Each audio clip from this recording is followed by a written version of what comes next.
दोस्तों नमस्कार, आप सबका स्वागत है हमारे इस channel study maths by Malay Nirav में। ट्रिगोनोमेट्री की एक नई चीज़ें, एक नई कॉन्सेप्ट के साथ में अभी तक हम लोगों ने पढ़ा कि ट्रिगोनोमेट्री के ट्रिगोनोमेट्रिकल रेशियोज जो भी होते हैं वो किस तरीके से निकाले जा सकते हैं। 0 degree, 30 degree, 45 degree, 60 degree, 90 degree के अलग अलग ट्रिगोनोमेट्री के रेशियोज जो होते हैं उसका वैल्यू, उसका चार्ट किस तरीके से हम लोग प्रिपेयर कर सकते हैं इजी वे में। 0 1 2 3 4 divided by 4 under root sine cos 10 cos x a cot, ये भी हम लोगों ने पढ़ा। अब हम लास्ट चैप्टर में आपको बताए हुए थे कि हम आपको एक अच्छी तरीके का चीज़, एक अच्छा ज़बरदस्त फार्मूला बताएंगे, एक ट्रिक हम आपको देने जा रहे हैं जो कि जिसे हम कहते हैं लेफ्ट हैंड थंब रूल। ये लेफ्ट हैंड थंब रूल जो है, आप अपने लेफ्ट हैंड को रेडी कर लीजिए। हम आपको वो बताने वाले हैं कि किस तरीके से लेफ्ट हैंड से आप सारा काम इजीली 0 30 60 45 जो भी है सारे एंगल को इजीली निकाल सकते हैं। क्योंकि एग्जाम में, स्पेशली अगर 10th वगैरह का एग्जाम होता है, बोर्ड के एग्जाम्स होते हैं, तो उसमें तो कोई दिक्कत नहीं है। आप टेबल बना सकते हैं, 0 1 2 3 4 करके, डिवाइडेड बाय 4 करके, अंडर रूट करके आप निकाल सकते हो, नो इशू। उतना टाइम रहता है, मोर देन सफिशिएंट टाइम रहता है उसमें मैथ्स को बनाने के। बट अगर आप कॉम्पिटिटिव एग्जाम के स्टूडेंट्स हो, then you have to think once again. आपको सोचने की जरूरत है कि हम किस तरीके से उसको सॉल्व करें। तो देखिए कितना इजी तरीका है। लेफ्ट हैंड थंब रूल क्या है, ट्रिगोनोमेट्री का क्या बेस्ट चीज़ है, ये आप देखिए।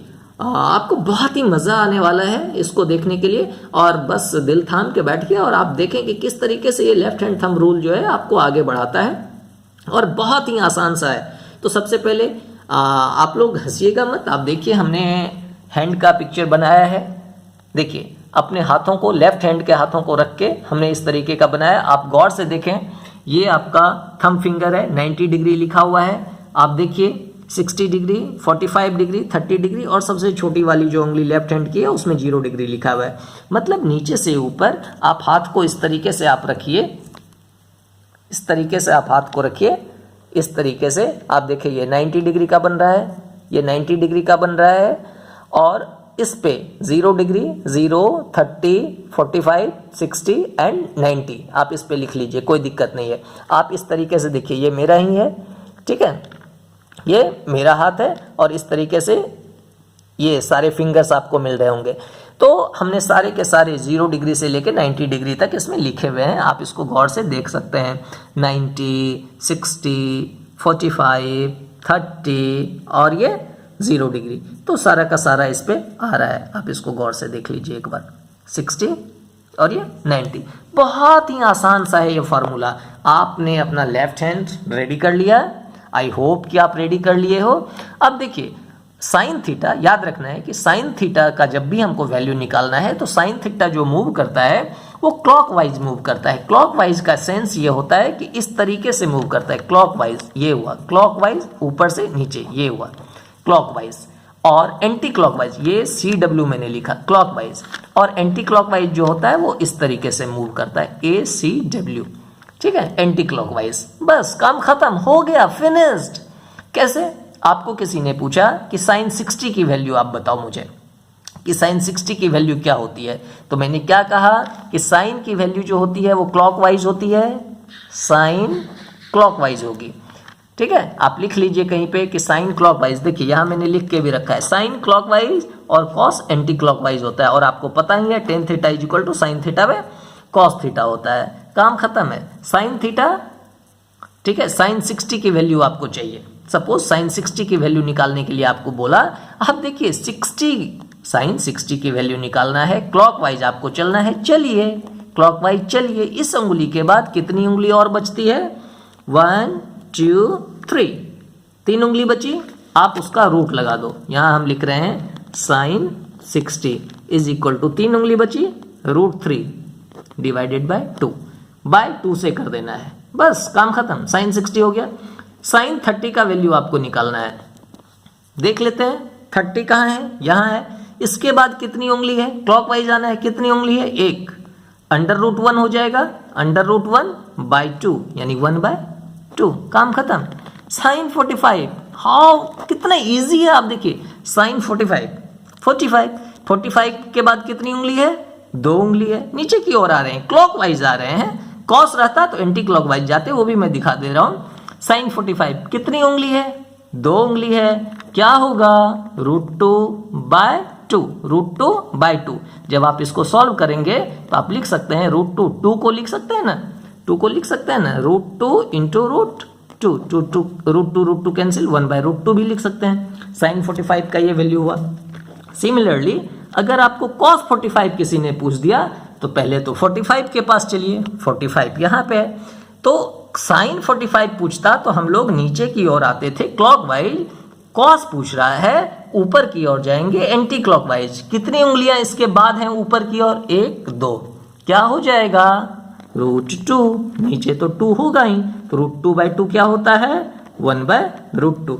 ठीक राय में साइन 45 भी 1/√2, कॉस 45 भी 1/√2, साइन 45 भी 1/√2 और कॉस 45 भी 1/√2, कोई दिक्कत नहीं है। ठीक है, अब अगर आपको पूछ दे कोई कि tan 45 सर क्या होगा इससे, आप ये बताइए, कोई दिक्कत नहीं, sine 45 cos 45, sine 45 tan 45 is equal to होगा साइन 45 डिवाइडेड बाय कॉस 45। सोचिए जरा सा कि साइन 45, अब आप देख लीजिए यहां से साइन 45 यहां पे है, साइन 45 इधर 2 है तो √2 हो गया ऊपर, डिवाइडेड बाय कॉस 45 इससे ऊपर जाएगा 2, ये भी √2 हो गया। ठीक है, √2, लेकिन ध्यान रखिए कि √2 डिवाइडेड बाय 2 भी तो बोला था मैं, 2 बाय फिर क्या बोलना है? √2 डिवाइडेड बाय 2। तो ये मुझे पता था कि दोनों के नीचे में दोनों का जो डिनोमिनेटर होगा उसमें तो 2 ही आएगा, तो 2 कैंसिल हो जाएगा, √2/√2 है, √2/√2 कैंसिल होके 1 हो गया, यानी tan 45 की वैल्यू 1 हो गई।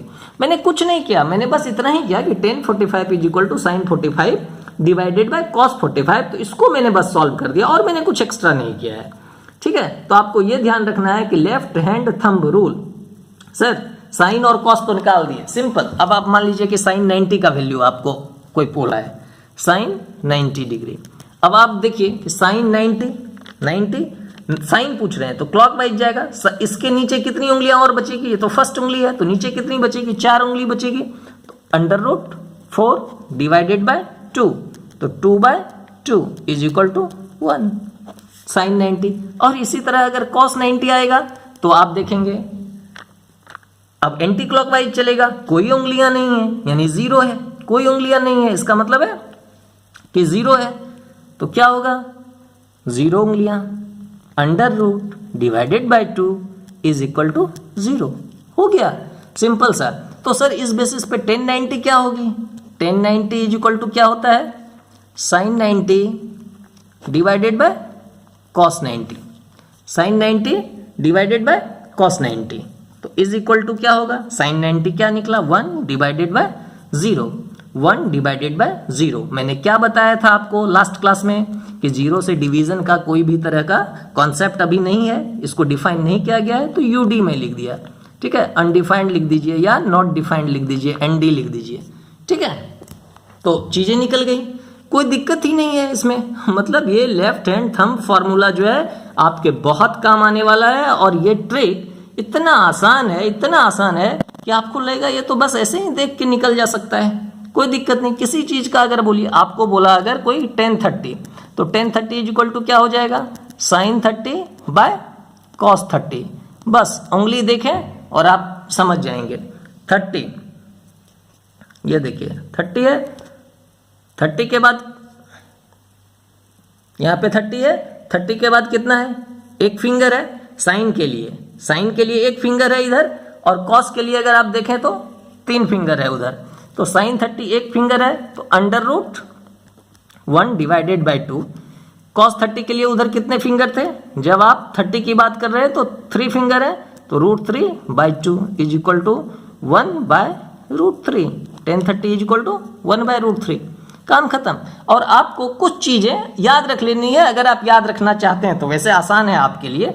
देखिए साइन 45 अभी हमने निकाला था 1/√2, cos 45 1/√2, tan 45 is equal to 1, cosec 45 आपको पता है, कॉसेक 45 जो होगा वो साइन 45 का उल्टा होता है। साइन 45 1/√2 तो √2, और सेक 45 जो है वो कॉस 45 का उल्टा होता है, ठीक है, तो वो भी हो जाएगा √2।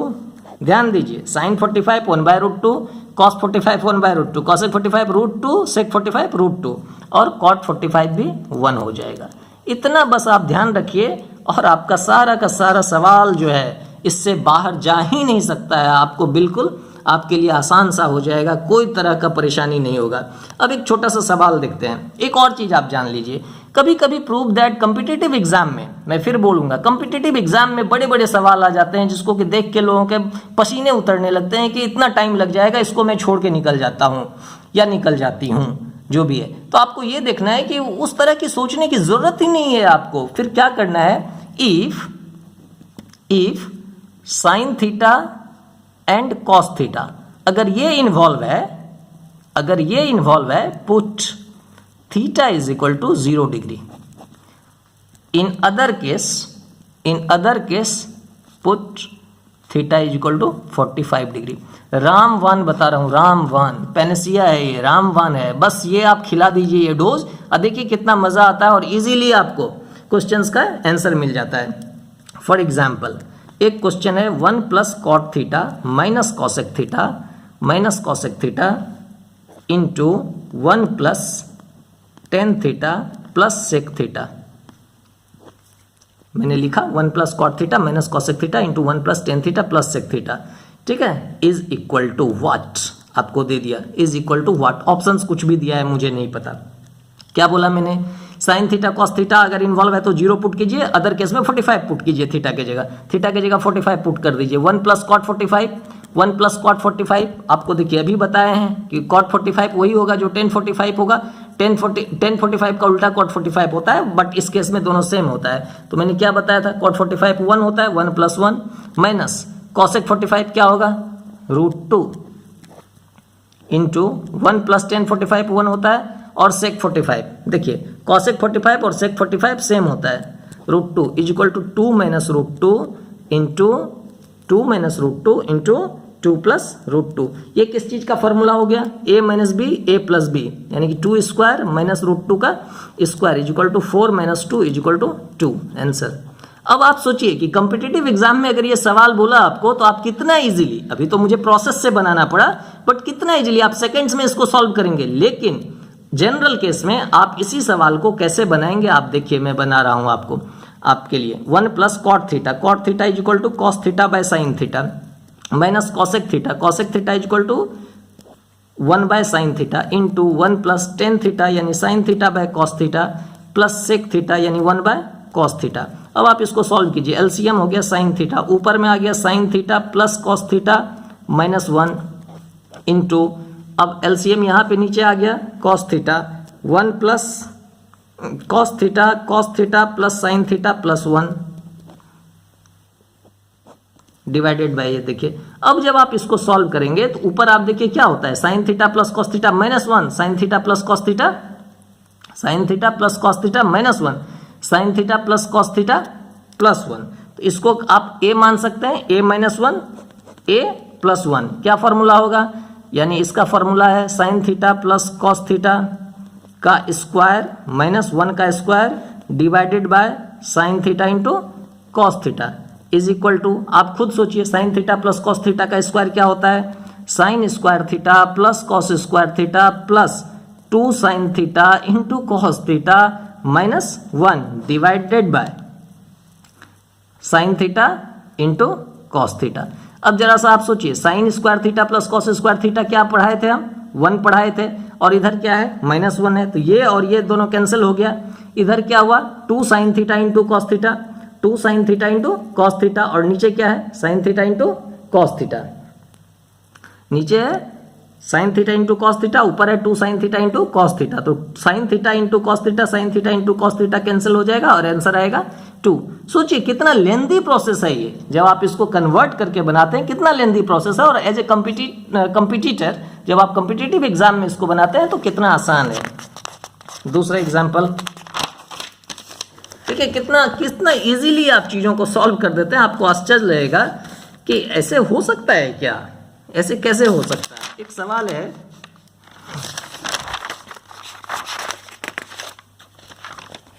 चलिए यहाँ पे लिख देते हैं, सवाल है a cos cube theta plus 3a cos theta into sine square theta is equal to m। दूसरा है a sine cube theta plus 3a cos square theta into sine theta is equal to n। Find m plus n पर power 2/3 plus m minus n पर power 2/3 is equal to what. अब आप सोचिए कितना बड़ा सवाल है। अब देख के ही परेशान हो जाएंगे कि m इतना है और छोड़ देंगे आप एग्जाम में। मैंने क्या बोला था, where there is involvement of sine theta and cos theta, अगर साइन थीटा और कॉस थीटा का इन्वॉल्वमेंट है तो put theta is equal to 0, put theta is equal to 0। तो अब सोचिए यहाँ मैंने स्पेस इसलिए छोड़ा ताकि आपको समझ में आ सके। a कॉस क्यूब थीटा, ठीक है, यानी कॉस 0 का जो वैल्यू है उसका क्यूब करना है। तो कॉस 0 का वैल्यू क्या होता है, 1 होता है। तो a इंटू 1 का क्यूब प्लस 3a, ठीक है, कॉस अभी यही चीज है जो यहाँ है, तो 3a इंटू 1 इंटू साइन 0 की वैल्यू 0 होती है। अब आप सोचिए ये तो पूरा का पूरा 0 हो गया, ये क्या बचा, a is equal to m। तो इससे क्या निकला, m is equal to a, m is equal to a, एक चीज निकल गया। दूसरा देखिए क्या है, a इंटू साइन 0, यहां से ये साइन 0, साइन 0 का वैल्यू क्या है 0, अभी पढ़े थे। 3a इंटू कॉस 0, ऊपर भी वैल्यू पुट किए 1 का स्क्वायर इंटू साइन थीटा, ठीक है, साइन 0 का value 0 is equal to n। तो देखिए a इंटू 0 0 हुआ और 3a इंटू 0 0 हुआ, n इज इक्वल टू 0, काम खत्म। m is equal to a, n is equal to 0। Competitors जो कॉम्पिटिटिव एग्जाम में है वो इस चीज़ों को देख ले आसानी से। m के जगह a डाल देंगे, n के जगह 0 डालेंगे 2/3 प्लस m के जगह a डाल देंगे, n के जगह 0 डालेंगे 2/3 इज इक्वल टू a पर पावर 2/3 प्लस a पर पावर 2/3। सोचिए a पर पावर 2/3 प्लस a पर power 2/3 is equal to 2a पर पावर 2/3। आंसर हो गया, यही आंसर होगा, इसमें से कुछ और चीज़ें हो नहीं सकती है। तो आसानी से आप प्रॉब्लम्स को सॉल्व कर सकते हैं, कोई तरह का कोई परेशानी, कोई तरह का दिक्कत नहीं है इसमें। तो आपको ये देखना है कि किस तरीके की चीज़ें आती हैं और किस तरीके से उसको हम लोग सॉल्व कर सकते हैं। एक और एग्जाम्पल हम लोग देखते हैं। Sec theta minus cos theta is equal to x, cosec theta minus sine theta is equal to y. अब फाइंड करना है, देखिए कितना बड़ा आपको सवाल लेगा, x square y square into x square plus y square plus 3 is equal to what. Sec cos cosec sine सारा कुछ है इसमें, तो क्या लेना है, थीटा 45 लीजिए। सेक 45, अब देखिए सेक 45 का वैल्यू क्या बताया गया था, आसानी से आप समझ सकते हैं। सेक 45 का वैल्यू √2, सेक 45 √2 होता है, ठीक है, माइनस कॉस 45, कॉस 45 की वैल्यू जो होती है वो होती है 1/√2, कॉस 45 की value 1/√2 is equal to x. तो √2 में से 1/√2 चला जाएगा, √2 में से 1/√2 चला जाएगा। आप चाहें तो इसको सॉल्व कर सकते हैं, ये √2 हो गया, √2 इंटू √2 2 - 1 इज इक्वल टू 1/√2, यानी x इज इक्वल टू 1/√2 आ गया आपके पास में, x इज इक्वल टू 1/√2 आ गया। अब y का वैल्यू निकालना है, कॉसेक 45, कॉसेक 45 की वैल्यू क्या होगी वो चीज़ आपको देखनी है, ये भी √2 है, माइनस साइन 45 की वैल्यू क्या होती है, साइन 45 की वैल्यू 1/√2 होती है, is equal to y, then y is equal to भी √2 माइनस, देखिए सेम चीज़ है तो 1/√2 हो गया, y इज इक्वल टू भी 1/√2 हो गया। तो अब आपको देखिए x का वैल्यू भी 1/√2, y का वैल्यू भी 1/√2, तो ये कितना आसान हो गया, इसको आप पुट कर सकते हैं आसानी से। एक्स स्क्वायर वाई स्क्वायर का मतलब हो गया 1/√2 का स्क्वायर इंटू 1/√2 का स्क्वायर प्लस 1/√2 का स्क्वायर प्लस 1/√2 का स्क्वायर प्लस 3, सॉल्व हो गया। 1/√2 का स्क्वायर क्या हुआ 1/2 इंटू 1/2, फिर ब्रैकेट के अंदर 1/2 प्लस 1/2 प्लस 3, 1/2 1/2 क्या होता है 1 हो जाएगा, प्लस 3 क्या होगा 4 हो जाएगा, और इधर क्या है 1/4 is equal to 1/4 into 4, 1/4 into 4 is equal to 1। और ऐसे जब इसको सॉल्व करेंगे तो कितना मुश्किल होता, तो इस तरीके से बहुत आसानी से हम लोग प्रॉब्लम्स को सॉल्व कर सकते हैं। Thank you so much. आप लोग सब्सक्राइब कर लीजिए। देखिए कितना इंटरेस्टिंग वीडियोस आपके पास में आते जा रहे हैं और बहुत ही अच्छे अच्छे तरीके के और भी वीडियोस हम लेके आएंगे। आप नोटिफिकेशन को ऑन कर दीजिए। नोटिफिकेशन ऑन रहेगा तो जब भी हम नए वीडियो लेके आएंगे आपके पास में, आप आसानी से आपको पता चल जाएगा और आप अपने अकॉर्डिंगली टाइम को देखते हुए आप उसका इस्तेमाल कर सकते हैं। अपने ज्ञान को आप बढ़ा सकते हैं और कंपटीशन के लिए प्रिपेयर हो सकते हैं। Okay, thank you so much. Bye bye.